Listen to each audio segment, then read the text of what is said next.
"Can I fix it for food?" they mocked the black homeless man, not knowing he was a racing legend. The glitz and chrome of the Monaco Restoration Garage felt like a world away from the alleyway where Elijah Vance slept. This was the temple of impossible speed, filled with engines that cost more than small homes. Elijah, known simply as Ghost to the few people who noticed him, spent his days on the fringes, his clothes threadbare, his eyes focused on the ground. But his hands were the hands of a surgeon who specialized in horsepower. Elijah walked into the garage that morning, drawn not by hope, but by the overwhelming, painful silence of a legendary machine. It was a 1967 Mustang GT fastback, mint condition in every respect, except for its heart. The engine was completely seized, a beautiful, inert sculpture in the center of the shop floor. The owner, Victor Sterling, a fast-talking, inherited money enthusiast, stood beside it, red-faced and yelling into his phone. The car was set to headline a prestigious auction, but with a dead engine, its value plummeted. Victor had cycled through every high-priced, certified mechanic in the city, and none of them could figure out the precise, fatal flaw. Elijah approached the car slowly, reverence in every step. He didn't touch it, he just listened to its silence. A young apprentice, Mark, noticed Elijah and snorted, nudging a senior mechanic, Tom. "Hey, look. We've got a customer. He wants to know if we can fix his shopping cart." Elijah ignored the insult, his eyes tracing a hidden fluid line near the carburetor. "Excuse me, sir. I see you have a problem. Can I fix it for food?" Victor Sterling, furious about the phone call, slammed his hand down on the hood. He finally noticed Elijah. His expression shifted from rage to contempt. "You think this is a soup kitchen, old man? This car is worth $700,000 broken. Get out of my garage before you scratch the paint." Mark and Tom laughed loudly. "Yeah, man. Go on. We have experts working on this. Guys with degrees." Elijah didn't move. He simply pointed a gnarled finger at a specific spot on the engine block, a spot covered by a thick, custom air filter housing. "The problem isn't the manifold, or the ignition timing. It's the Venturi flow restrictor in the secondary fuel line. It's an aftermarket modification that's been subtly cross-threaded. It's restricting the flow by exactly 3%. The engine is drowning in fuel on the intake stroke, but starving on the second compression cycle. It's an easy fix, but you have to know exactly where to look."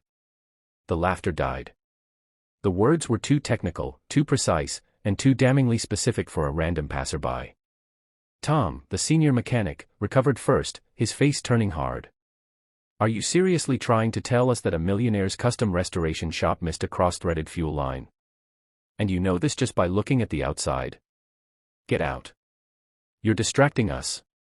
Elijah simply shrugged, the rejection a familiar weight. He turned to leave. "Wait."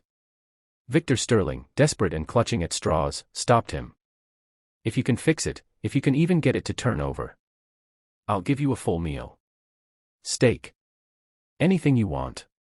But if you fail, you clean the grease trap for a week. Deal." "Deal." Tom handed Elijah a dirty rag. "Okay, genius. You can start by wiping the oil off the block so you can actually see what you're pretending to look at." Elijah didn't take the rag. He asked for two simple tools, a torque wrench and a microfiber cloth. He didn't open the engine. He didn't even lift the massive hood. He calmly reached deep into the engine bay, his fingers navigating the heat-shielded maze of wires and hoses. His touch was silent, surgical, and utterly precise. He found the cross-threaded restrictor, applied the microfiber to cushion his grip, and used the torque wrench, not to force it, but to gently unwind it until he felt the tiny, satisfying click of the thread being reset. He stepped back. He was finished. Victor stared, skeptical. "That's it. You fixed a 10-year seizure in 30 seconds without opening the hood." Elijah simply nodded, stepping away from the car completely. Victor, trembling with a mix of fury and hope, walked to the driver's side. He put the key in the ignition, and the entire garage held its breath. He turned the key. The engine didn't cough. It didn't stutter. It didn't whine. It roared to life instantly, a deep, earth-shaking rumble that shook the windows. The sound wasn't just noise, it was a symphony of perfectly tuned combustion, clean and powerful. The Mustang was alive. Victor stumbled out of the car, speechless. The mechanics were pale, their mouths hanging open. How did you know? How did you know the precise millimeter to turn that part without seeing it? Elijah looked at the engine, a flicker of genuine emotion in his eyes. I designed this modification. I built this car. The shock in the room was absolute. Tom pulled out his phone, frantically searching archives of racing history. The others stood frozen. Elijah Vance. They called him the Ghost. He was the most feared mechanic driver in the history of underground circuit racing. He didn't just win, he revolutionized engine assembly. He vanished 10 years ago after a disastrous, career-ending crash. He was a legend. A man who could tune an engine by listening to the harmonics of the metal. Victor Sterling finally understood the price of his arrogance.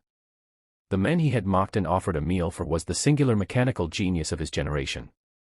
But why, Mr. Vance? Why are you? Elijah looked at his worn-out shoes and simply said, the crash took everything. My money, my license, my leg. I was better with engines than I was with life. Victor didn't hesitate. Forget the auction. Forget the food. Mr. Vance, I need a new lead mechanic.